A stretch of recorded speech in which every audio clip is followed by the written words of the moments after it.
Hello, hi. I'm supposed to pretend to not have any problems. Yeah, but I guess, since it's helpful if I reveal the realities of even where I'm at in terms of dealing with everything, it's helpful for others. Because I know it would help for me. So, yeah. Overall, overall, things are great. I've somewhat committed to making more content.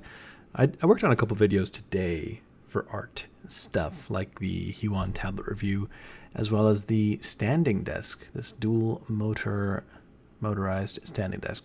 I figured, yeah, all right, just gonna try to stay on the field. Don't wanna sit back on the bleachers and be just a viewer. So yeah, what is it that I'm stressed about? What is it that I'm anxious about? So stress coming from, it's not really a bad kind of stress. It's just things are piling up right before certain deadlines. We have Lightbox coming up, and I'm pretty excited about it. Get to meet a bunch of people, a lot of people that I know. Get to see old friends. It's out in California, which is all nice, and it's going to be a really fun road trip to get there. But it's just imagine having a lot of things to do before going, and that's kind of stressful. It's also rewarding because you have to learn how to arrange your day and fill it with things that you're supposed to do. And it's mostly fun stuff that I have to do, like drawing and painting and getting stuff printed. Anyway, so if you're watching the video, I recorded some content of me sketching in a sketchbook. And yeah, it's my favorite kind of sketchbook, the one and only Cottonwood Arts sketchbook. Has a really nice texture to it, very smooth. Well, lack of texture. I think the type of paper that it has allows you to really kind of smudge and shade at a very high resolution, as opposed to like some kind of rough paper, which is more toothy. And if you try to shade or blend with that, it kind of, I don't know, lower resolution. Yeah. Of course, I start recording, and my air conditioning is like, "Oh hell yeah, I want to join in on this party," and so you might be hearing some background noise. The fridge does the same thing too. I think I need to relocate where I am recording, maybe to a room or something. Anyway, yeah, man, I'm having flashbacks. Back in the day when I started YouTube, when I was still working at ArenaNet, I remember coming home on like Fridays or Thursdays with like this kind of mentality of no matter what, I'm going to have a video every week. And I would just grab some food, get my, drinks, Coke Zero, whatever that was. And I would just open a video file and just start talking without a plan. And, I think I developed a lot of personal expectations. For example, wouldn't it be so much better if I had written out all the things I'm going to talk about, and it's all curated and very laid out and structured like a 3-act structure and stories in it and everything, and it's beneficial to everyone because it's very clear to follow, and that'd be great, wouldn't it? And then because of that mental prerequisite of, hey, that would be better, I ended up not doing much because of how much pressure that caused in terms of like making stuff. Interesting. I'm just thinking out loud. Yeah, like I said last week, there's something about one of the reasons why I faded out of YouTube was because of pretty much this exact version of me speaking about art and stuff just shifted the target to just people on Discord. But it's kind of nice just talking about whatever I want right here, right now, because there's no one. I mean, it's always nice to have a conversation, but there's no one to like interrupt or make these like typing noises, and people know that I get very much annoyed by those noises. But also, it's just there's no rules. There's no one to. Although there's no rules in the Discord either, except I guess there's a certain courteousness that I like to uphold. It's like if someone's talking, I'm I'm not going to interrupt, and so on and so forth. But this is just more free range. Anyway, so back to art. We're all artists, right? A couple things to discuss. One thing that was on my mind, besides the stress and anxiety about going to Lightbox, this mentality that we all have, at least most of us do, any of us that are human, and that's the weight and pressure of potential inner critic. The weight and the pressure of the inner critic of potential negative criticism. This is kind of what I was thinking about today, and I sort of drew out a chart, basically a huge block, and in that block represented the weight and the pressure of it. And so it consists of negative criticism, rejection, scrutiny, judgment, evaluation, hurtful comments, humiliation, embarrassment, social outcast, belittlement, feeling ignored. All of this, because we're human, we're social creatures, has a very immense weight on us. And I think because of social media, it gets multiplied. So let's say you have an idea. It's from your imagination. You want to draw something. You have this story for a comic or a movie or an illustration, a design. Depending on your personal experience of your upbringing and all that stuff, you might have that inner critic showing a bunch of red flags or a red light. It's as though you're in a room, and let's say this room is in your mind, and you're sitting there. You're the CEO of your own company, your mind, and one after the other, all these people come into the room showing you potential things to worry about.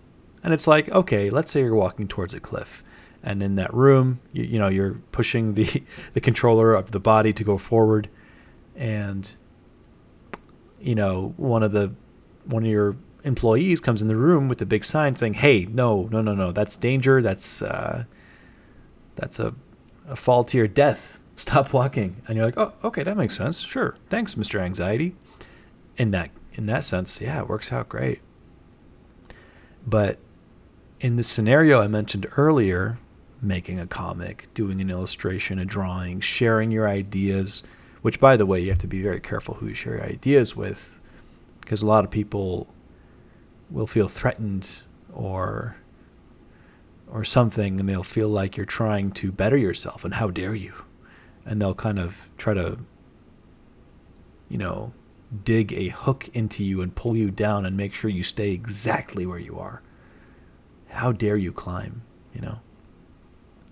And so back to that scenario, it's you're in that room, you have this idea, and your little anxiety employee comes in and says, someone's going to criticize it. Someone's already done that idea. Oh, you're going to draw that? Really?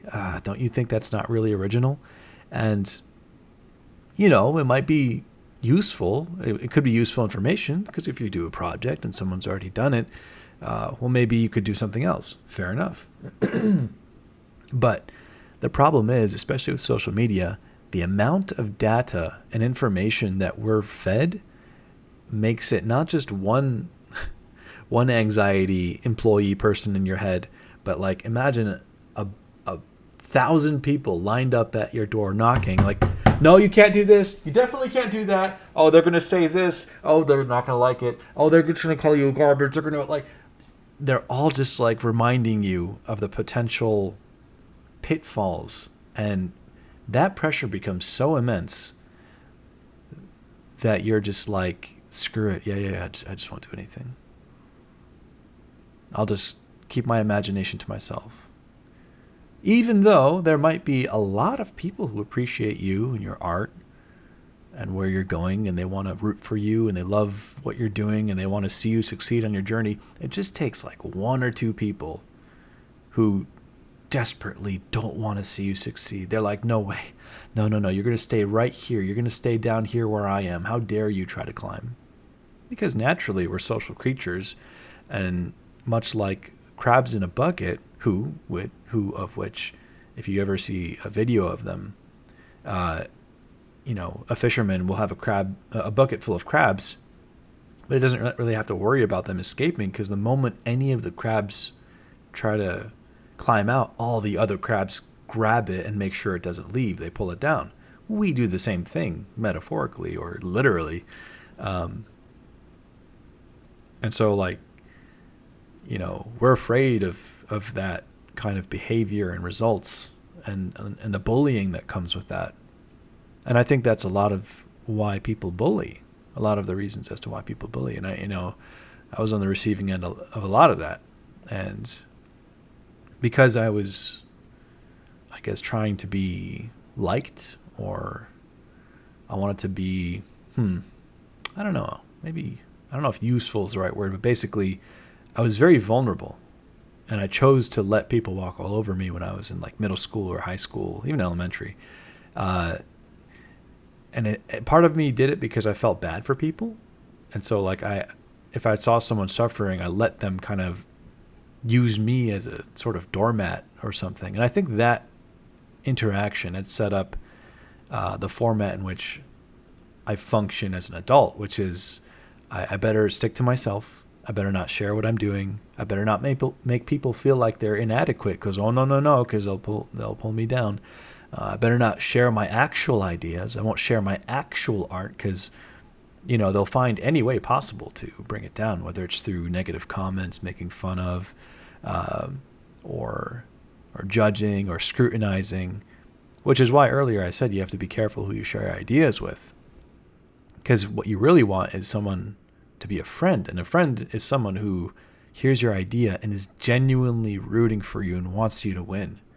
And that's not to say that everyone, well, let's say all those bullies are going to stay that way forever, because people change. I've met a lot of people who had rough pasts, and they were the ones who were bullying other people, but it was because they themselves were broken and had to find healing in their own way or whatever. But for whatever reason, the result adds to that immense block of pressure weighing down on you, of potential rejection or dismissal or scrutiny or social humiliation. And it's like, I really, really wish it didn't exist.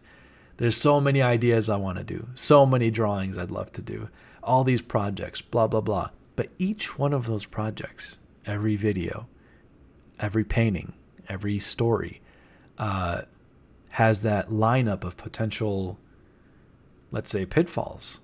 It's like, oh, yeah, this will be cool and all, but what will X think of you? Or what will they say of this? Or they're going to compare it to X. Or, I guess just talking about it sort of, demystifies that feeling for me. Maybe that's why I'm making this video right now. And unfortunately, what I realized today on my way back from grabbing some food was that as much as I'm writing about this and addressing it and doing therapy and all this stuff, there's no overnight like fix. It's not gonna just suddenly be like, oh, well, that was the problem. Oh, well, I'm good now. I mean, I wish it was like that, but then I realized it's a long journey with a gradation. Imagine like a gradient going from like black to white or green to whatever, but it gradates. And as you're climbing this mountain or going on your path, on your journey or whatever, the more you take a step forward, willingly defying the negativity, the less effect it has on you. And by the time you've gone so far, you've kind of escaped it with proper escape velocity. And it just takes time to build up that acceleration despite all the negativity.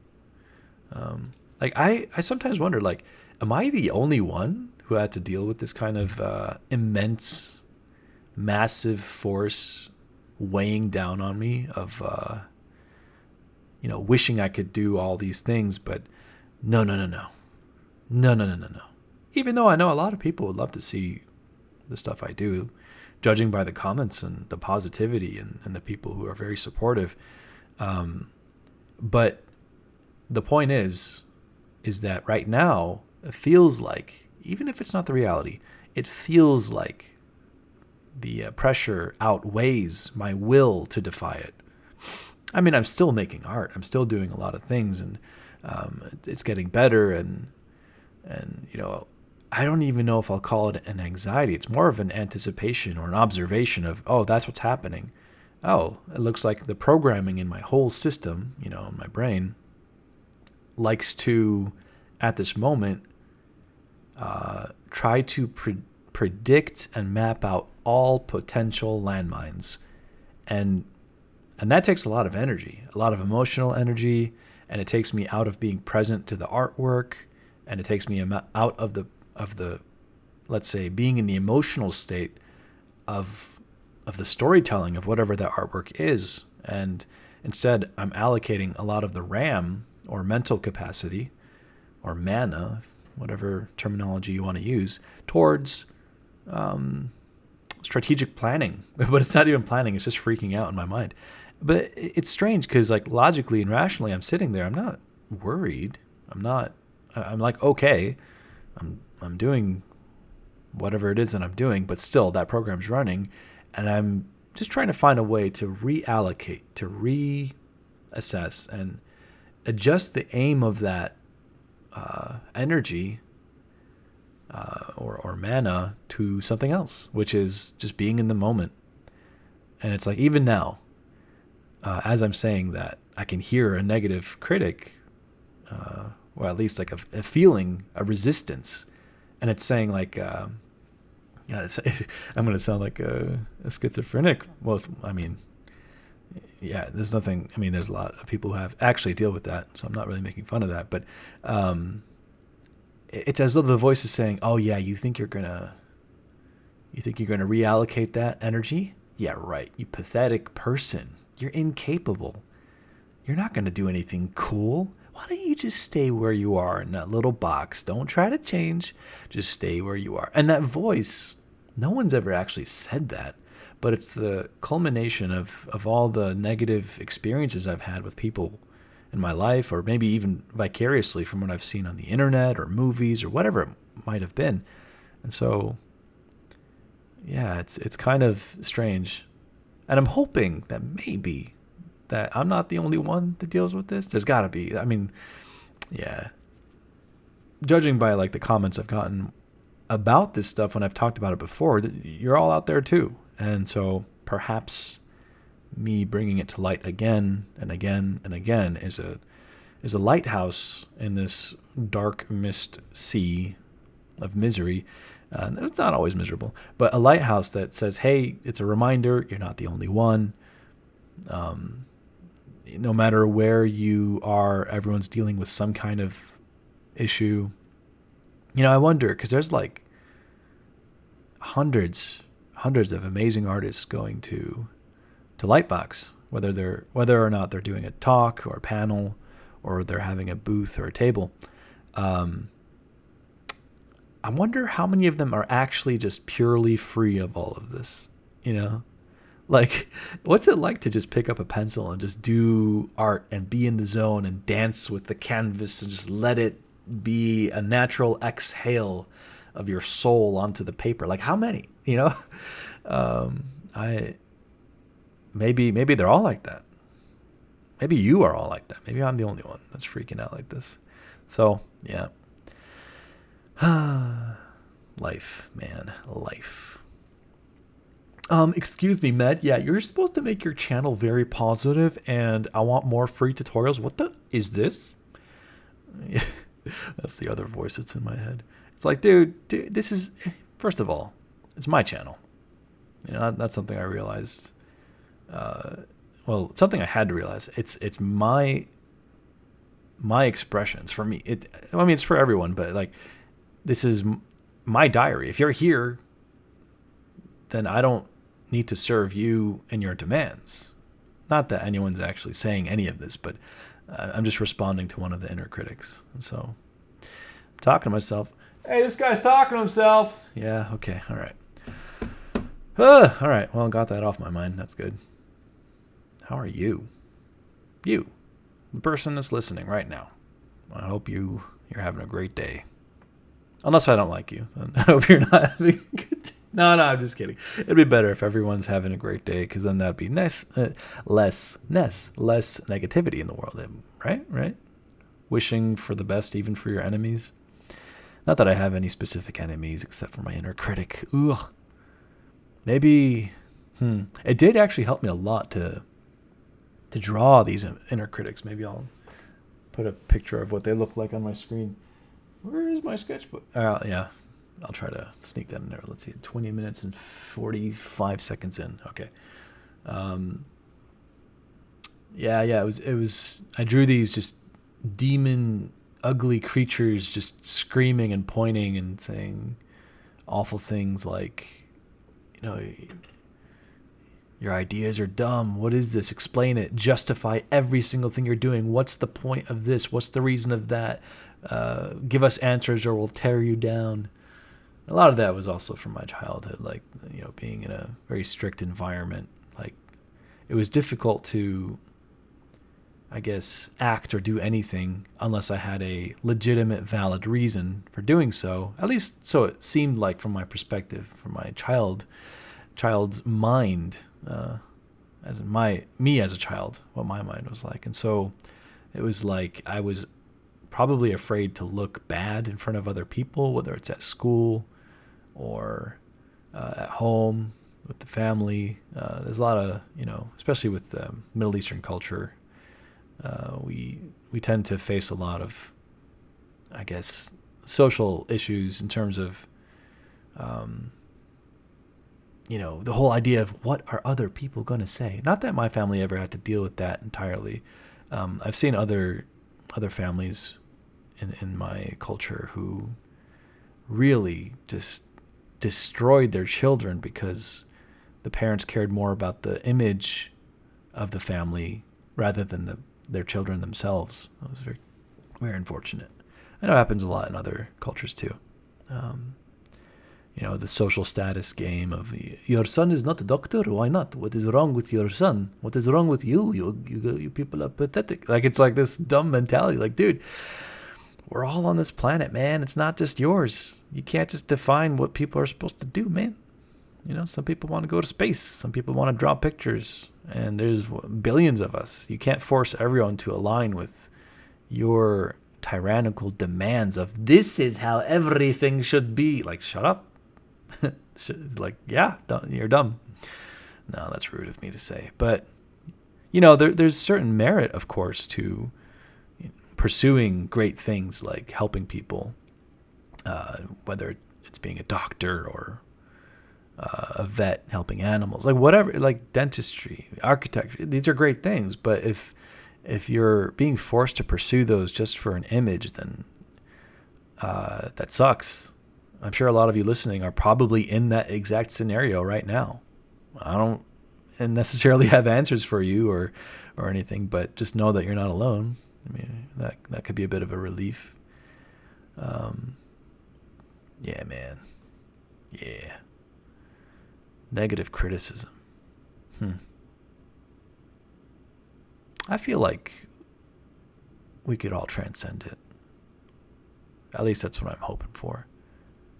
In a way, I've heard like certain strategies of, well, you don't really get rid of the inner critic, but rather embrace it as just a part of the process. Because it does provide with, as I mentioned earlier, good information, good data, like, hey, don't jump off the cliff. But that programming gets way out of hand. Going back to the idea of social media, never before has humanity been so exposed and, to the world. And it's like every time you post, I'm sure what it feels like is all these potential eyes that are seeing your work, and each one of those viewers has the potential of rejecting you by either not liking the thing that you do or disliking or whatever it might be. And we're human. It feels bad to receive negative data, especially if, you know, you're still caught up in your own ego as I was. Man, I was just thinking, like, when I was first starting this channel, I didn't know what to do. I didn't know what I was doing. And so I looked to other people's channels of how to make my banner and what to put. And so I'd put like pictures of myself, and I was like, you know, in a suit. I'm like, what? I look back now, I'm like, that was quite silly. Yeah, it was a lot of social signaling and displaying, and at least I've overcome that. That's good. Man, there's also another part of me that's nagging as I'm talking right now. It's like this, you know, this voice. It's like, man, you're talking on YouTube again? Yeah, but you were supposed to only come back when you figured it all out. People are going to be so disappointed that you're not the you that you promised everyone you'd be. You're not showing the art that you claimed that you could do. Disappointment. Yeah, man. Oh, I gotta say, shout out to Adam Duff. He has some really great videos about this kind of stuff, and he has, I think, far more experience than I do in terms of dealing with these things. And you know, I think he's definitely in the industry longer than I have been, and his words of wisdom are quite profound, especially since, you know, I think he has a family. You know, I'm very thankful to have him in this world. So, good stuff. Shout out to Adam Duff. Lucid Pixel, I think that's the name of his channel. Yeah, man. Excuse me, you're supposed to be talking the whole time? If you leave moments of silence, that doesn't count. You have to start over the whole thing. What are you doing? People are going to be so bored. Yeah, you know what? That's what I'll do. I'll voice out all my inner critics, so you could hear what my mind is saying. But like, it's like proof. It's proof that I'm just like you, and you're just like me. Yeah. Yeah. I like drawing. Drawing's fun. I read a quote recently. It was like by some artist from a long time ago, maybe a musician, some creative. It was something along the lines of, oh, I know what it was. It was in the book, The Art of Fear. Yeah, I was on like page 5. Book's right there. Hold on, I'll be right back. Just gonna grab it real quick. I'm still here. Don't worry. Roll on my chair. Where is it? Tick tock, tick tock. These are moments of silence. They're gonna unfollow. Where is it?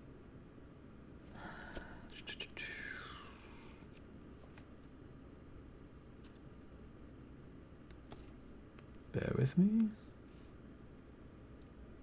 Here it is. Okay, page 9 of Art and Fear by David Bales and Ted Orland. Oh, the quote is by Stefan D. Stabler. Artists don't get down to work until the pain of working is exceeded by the pain of not working. And so I guess in the framework of what I laid out earlier, of the immense block of pressure, it's not until your willpower to, you know, defy that outweighs the pressure, you know, will you succeed against it. This is a great book, by the way. I'm only on page 11. I posted an image on Instagram of me reading it. And it takes me a long time to read a book like this because every paragraph has a lot of profound information, and I try to understand it and write it out in the context of my life and my artistic experience. So yeah, I do want to pick it up again. Let's see, page. Yeah.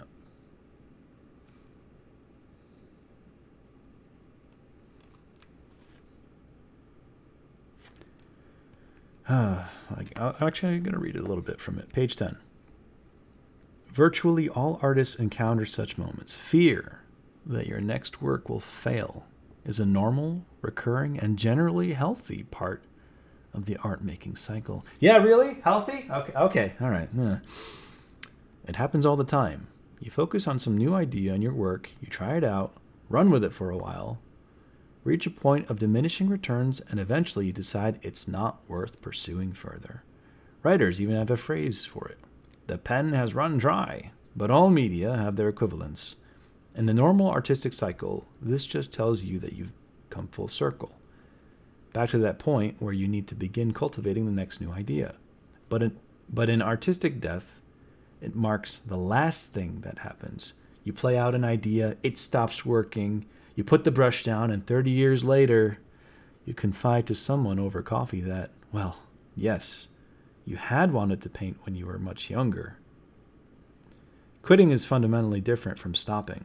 The latter happens all the time. Quitting happens once. Quitting means not starting again. And art is all about starting again. A second universal moment of truth for artists appears when the destination for the work is suddenly withdrawn. For veteran artists, this moment usually coincides, rather perversely, we feel, with reaching that destination. The authors recall a mutual friend whose single-minded quest for 20 years was to land a one-man show at his city's major art museum. He finally got it, and never produced a serious piece of art again. I'll put it down. I don't know if that's infringing on copyright, but that last one, it's like, I think someone was talking about something similar. Was it Theo? I think it was Theo.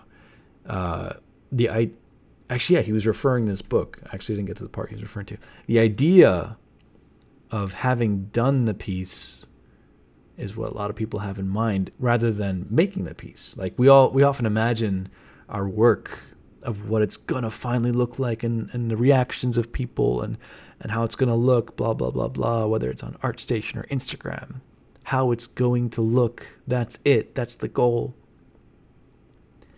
But that's the problem. Focusing on that as opposed to dreaming about making it. And if you remember, I'm sure all of us as children or kids, when we had crayons or pencils or whatever, and we scribbled, it wasn't about what we imagined it would be. We were just in the zone, making art. I think that's what a lot of us are missing. And it's the whole Peter Pan story. If you've seen the movie Hook, which is a great movie, good form. I've just had an apostrophe. It's a great movie about Peter Pan because, he left Neverland, and the movie starts out where he's a lawyer, and he forgot that he ever was a child, or Peter Pan. And the whole movie was about him having to go back to Neverland to rescue his kidnapped children from the real world. But he couldn't, because he forgot Neverland. He forgot that he could fly and have an imagination. He forgot that he was a kid. And so the goal of his story arc was to be that kid again. And once he was able to do it, well, I won't spoil the movie, but you should definitely watch it. And that's the same thing with art, I think. The willingness to defy all the rational realisticness of you should abide by these rules. Stay in this box, stay in that box. Don't do this, do that. And all the inner turmoil and criticism that you give to yourself, to forego all that and just to be somehow that child again. What was it? Picasso said that one quote that you all know what I'm talking about, so I'm not going to try to butcher it, about learning to paint like a child. So yeah, good stuff. Well, 34 minutes in, that sounds about right. Why not? We'll cut the video off here. Anyway, let me know how you feel about this video. If you're completely upset with the fact that I didn't have a script and it wasn't laid out and it didn't have A, B, and C, please let me know so that I can know that you're real, because I don't think you are.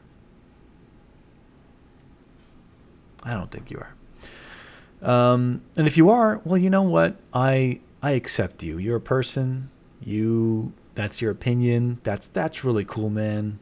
You win your game of letting people know what you think everything should be. Congratulations, you've done it. But it's not going to work on me, man. I'm just going to be myself. So cheers to that. Obviously, it's very late, which is why I'm like, I'm kind of tired. I'm going to talk like this for a little bit. Yeah. Oh, it's raining. I thought I heard lightning. I love rain. It's the fun stuff. Okay. Y'all, you all have a great day, night, morning, etc. And draw something.